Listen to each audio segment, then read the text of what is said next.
So watching the U.S. Open this weekend, watching a LIV golfer like Brooks Koepka not have a great weekend, not terrible, but not great. Seeing Rory McIlroy, who pushed back on the emergence of the LIV Tour, finishing second. I was thinking about it driving home from work today, and I read a letter, a very heartfelt letter by former great Tom Watson that he sent to Jay Monahan and the PGA, asking a lot of questions, mostly, do we have to go in business with the Saudis, and how are they going to change our sport? So one of the things that's been very obvious to me about the PGA and LIV merger is how few American sports fans are truly loyal to the PGA. I'll get to that in a second. But getting back to Tom Watson's questions, do we have to do business with the Saudis? I want you to consider this. If the Saudis stayed on their current consumption, they have 220 years of oil left, which is in the trillions and trillions of dollars in oil reserves. That's their bank account. Now, they export almost 60% of their oil. So it is a conveyor belt of trillions of dollars for the next 200 plus years. Yes, everybody's doing business, including our government, with the Saudis. This is not the last sport they will attach to. English Premier League, our PGA Tour, they've been essential for the British Golf Tour for over a decade. There's a reason that most fans aren't loyal to the PGA, because there's nothing to be loyal to, right? The Masters is run by the Masters, and the U.S. Open this weekend is run by the USGA. The British Open is run by the Royal and Ancient Club, and the PGA Championship is run by the PGA of America.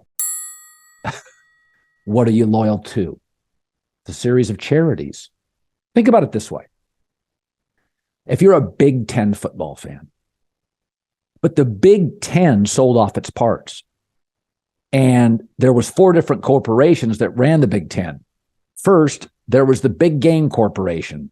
They would run just Michigan and Ohio State football. Then there was a second company that ran Penn State, Wisconsin, and Iowa. There was a third company that just ran Northwestern, the private school based in Chicago. That's all they ran, Northwestern football business.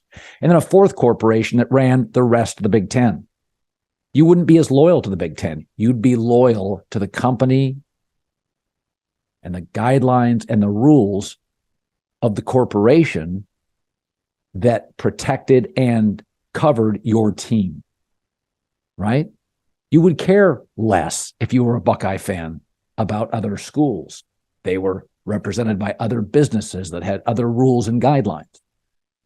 And so there's nothing to be loyal to for most PGA fans. They're loyal to Brooks Koepka or Tiger Woods or Phil Mickelson, or in my case, Rory McIlroy, Dustin Johnson. That's who I'm loyal to. Just like if the Big Ten splintered off into 4 and 5 different subsidiaries, you'd be more loyal just to your team and not care about the conference. Now, as it is now, when Big Ten teams play in bowl games, Big Ten fans root for Big Ten teams to win because it looks good for the entire unified conference. What if the NFL sold off the AFC championship to one group and the NFC championship to another group? I'm not talking broadcast partners. They were owned separately and run separately. The wild card division was run in both conferences by a separate company, and then the regular season itself was run mostly by the NFL. You would be less loyal to the NFL. As it is now, if somebody, the Saudis, tried to buy the NFL, we'd all be concerned. Will the networks change? Will the times change? Will they still play on Sunday? What are you taking away? What are you adding? Because there's a unified business that benefits all of us. So I don't see a lot of people heckling Brooks Koepka because they're loyal to Brooks Koepka.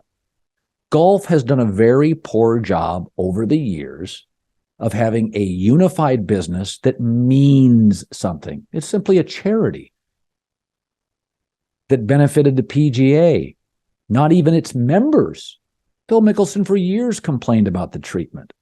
So don't be surprised if you sell off parts of your business or you don't create. This is why McDonald's will sue you, even if you're in a small town, and create a small restaurant with Mc in front of it. They don't want to dilute in any way, shape, or form their brand. They want McDonald's to give you a sense of standards, a sense of warmth, a sense of trust, and they'll sue anybody that tries to add Mc in front of a business. That's why they do it. Rent or own, everybody's got projects. Actually, the room I'm sitting in right now, we remodeled. You can't see it off to the right. It was about $1,000 job, but we had to make some fixes, and we did. With Angi, you can request quotes from multiple pros with just a few taps. Download the free Angi mobile app today or go to Angi.com. Angi has cost guides that can show you what other people paid for the same size project. How cool is that? The pros in the Angi network are all locally based. Painting, remodels, cabinets, they specialize in all kinds of projects. Go to Angi.com or download the free Angi mobile app today. Angi, your home for everything home. You know, I was thinking about the Bradley Beal move to Phoenix, and of the many reasons I like it, let me start and finish with this one. Over the course of time, I've had a radio business, a TV business. I've done local. I've done syndicated. I've been very lucky. I've worked with really good people. One of the things I've just tried to avoid, and it's my personality, I don't enjoy erratic people or people you can't depend on. I've surrounded myself, because I'm kind of a boring, habit-forming guy. There's not a lot of ups and downs to my life. I come in same time, same prep, same breakfast, same show, go home. I'm a creature of habit, and I like to surround myself with people who are creatures of habits. I want to know what to expect every day when I go to work. I think it's easier for all of us. And so I've tried to avoid erratic hours, erratic people, erratic bosses. It's to me, it's really helped my business. Takes away the anxiety of the job.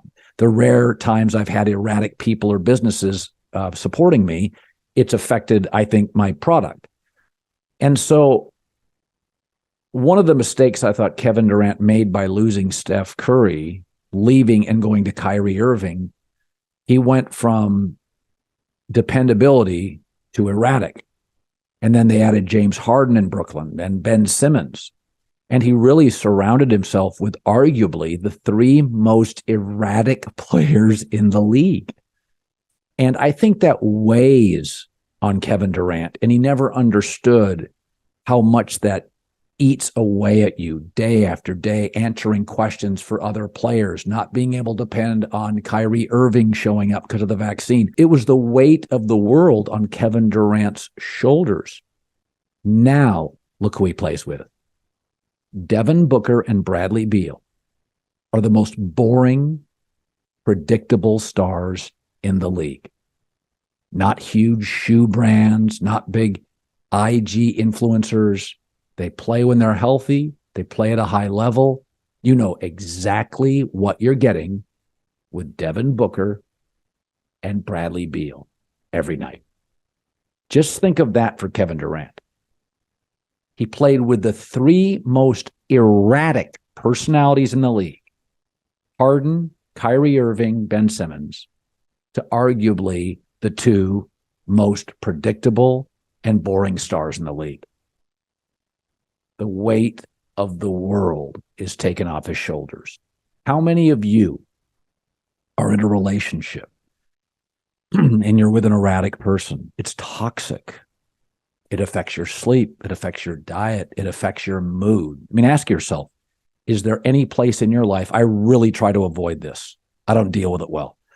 Is there any place in your life where you're dealing with an erratic person and how it weighs on you and just saps your energy. I think this is such a win for Kevin Durant. Forget the basketball. Just from an anxiety level and a comfort level, Phoenix is just perfect. No big egos, no crazy town. As much as I like Chris Paul, there was some drama. He missed a lot of starts, just enough anxiety to disrupt a player, even a great one. With Booker, Bradley Beal, I mean, they're the morning coffee, man. You know what it's going to taste like. You know it's warm. You know you need it. That's a good way to live. In a sport with lots of media, lots of egos, a lot of opinion, a lot of drama, a lot of expectations, Beal and Booker are perfect personalities for Kevin Durant.